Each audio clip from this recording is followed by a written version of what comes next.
A very warm welcome to today's edition of Money Moves. I am Melissa Enoch here at the FMDQ studios in Lagos. All right, let's tee off with news now. The Afrinex exchange based on the island of Mauritius is set to go live in the third quarter of 2026, and that's according to the Chief Executive Officer, Tapelo Shiole. The exchange CEO was speaking to Frontier Africa Reports' Bosun Omofaye on Wednesday to review Afrinex's first quarter operations, which includes the recent listing of NH Foods' $27 million foreign currency convertible bond. Let's listen. Yeah, I think from Mauritius, we have seen the central bank increasing interest rate, obviously, like many other central banks in Africa, to deal with the issue of rising inflation. Which comes as a result of mainly geopolitics. But the most exciting thing is that I think very soon Mauritius will actually be having its budget speech of Finance.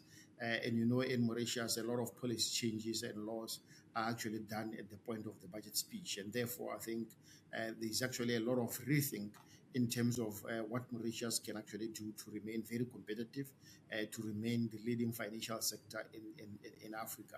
Because, you know, we can't rest, because otherwise other markets are going to be much more competitive. In Uganda, the Bank of Uganda is set to introduce new limits on large cash withdrawals and high-value check payments from January 1, 2027, as it pushes the economy toward a digital cash-light system. Under the new rules, interbank check limits will be cut by 50%, including Uganda shilling checks, which will drop from 10 million to 5 million shillings, encouraging greater use of digital payment channels. The central bank has also introduced cash withdrawal caps of 50 million shillings daily for individuals and 500 million shillings for corporates as part of efforts to reduce reliance on physical cash. In the meantime, the Zimbabwe Stock Exchange has slashed its minimum listing threshold from $10 million to $1 million as it moves to reverse declining market value and increase competitiveness. The measure forms part of a broader package of reforms that also includes relaxed minimum free float and shareholder spread requirements, with the changes set to remain in place for 3 years. The reforms come as the ZSE faces pressure from declining market capitalization, the listings, and growing competition from the Victoria Falls Stock Exchange, which has overtaken it in market value. Meanwhile, stakeholders and policymakers have gathered for the Kenya Development Finance Summit, focusing on the role of development finance in economic growth. Nora Ratemo, Director General of the Kenya Development Corporation, led discussions on the evolving role of development finance institutions in supporting industrialization, investment, and private sector growth. They provide financing where risks are high, capital tenors are long, returns may take time to materialize, and broader economic benefits extend beyond immediate commitment. So in many respects, DFIs finance the future before actually the markets have actually identified or recognized the opportunity. Let's now take a look at how the markets traded today, starting off with the equities.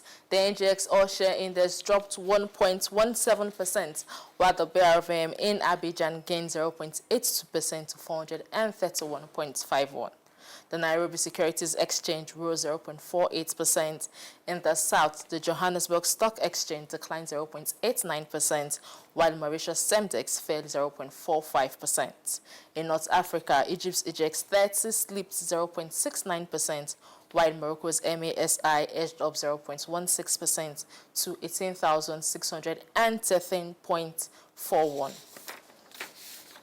To the currencies, the rand strengthened 0.41% to 16.29 against the US dollar, while the Egyptian pound gained 0.17% to 51.93.